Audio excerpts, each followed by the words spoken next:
حضرت علی رضی اللہ تعالیٰ عنہ نے فرمایا، جب اللہ کسی سے خوش ہوتا ہے تو اس کے لیے نیکی آسان اور گناہ کرنا مشکل کر دیتا ہے۔ مجھے صبر میں رکھنا مولا، کبھی گرنے نہ دینا، نہ کسی کی نظروں میں نہ کسی کے قدموں میں، آمین۔ زندگی برف کی طرح ہے، نیک کاموں میں گزارو ورنہ پگھل تو رہی ہے، ختم بھی ہو جائے گی۔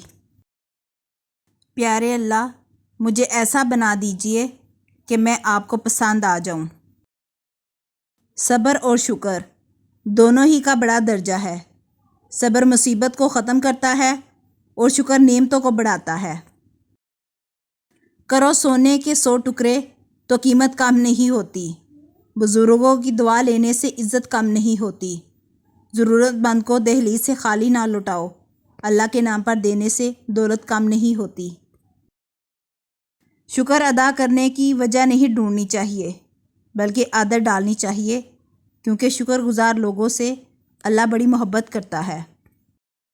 رسول اللہ صلی اللہ علیہ وسلم نے فرمایا، اللہ تعالیٰ فرماتا ہے کہ میرے اس مومن بندے کا جس کی میں کوئی عزیز چیز دنیا سے اٹھا لوں، وہ اس پر ثواب کی نیت سے صبر کر لے تو اس کا بدلہ میرے ہاں جنت کے سوا اور کچھ نہیں۔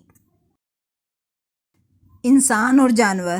حضرت علی رضی اللہ تعالیٰ عنہ سے پوچھا گیا کہ جانور اور انسان میں کیا فرق ہے؟ آپ صلی اللہ علیہ وسلم نے فرمایا، جو اپنے لیے سوچے وہ جانور ہے اور جو دوسروں کے لیے سوچے وہ انسان ہے۔ یہ دنیا تمہاری برائی تو کرے گی لیکن تم دنیا کی نہیں۔ اس آیت کو سننا، وَتُعِزُّ مَن تَشَاءُ وَتُذِلُّ مَن تَشَاءُ۔ انسان کو اپنے آپ سے اتنی محبت ہونی چاہیے کہ وہ خود کو جہنم سے بچا کر جنت تک لے جائے۔ اے اللہ، ہمیں جہنم کی آگ سے بچا۔ رسول اللہ صلی اللہ علیہ وسلم نے فرمایا، میری امت کے تمام لوگوں کے گناہ اللہ بخش دے گا سوائے ان لوگوں کے جو گناہ کر کے لوگوں کو فخر سے بتائیں کہ ہم نے یہ گناہ کیا ہے۔ جس کا اللہ سے تعلق مضبوط ہو گیا وہ غم میں بھی مسکرائے گا، دنیا سے چھپائے گا، فقط اللہ کو بتائے گا، سجدے میں جھکتا جائے گا، اندر سے ٹوٹ کر بھی جڑتا جائے گا، وہ ہر کام دعا سے کروائے گا اور سراپا یقین بن جائے گا۔ جسے اللہ تعالیٰ اپنی محبت دیتا ہے اسے پھر کسی اور چیز کی خواہش نہیں ہوتی، اور جسے وہ دنیا دیتا ہے اس کی خواہش بھوک بن جاتی ہے، کبھی ختم نہیں ہوتی۔ بدترین چوری کرنے والا وہ شخص ہے جو نماز سے چوری کر لیتا ہے۔ صحابہ رضی اللہ تعالیٰ عنہ نے عرض کیا، یا رسول اللہ، آدمی نماز میں کس طرح چوری کر لیتا ہے؟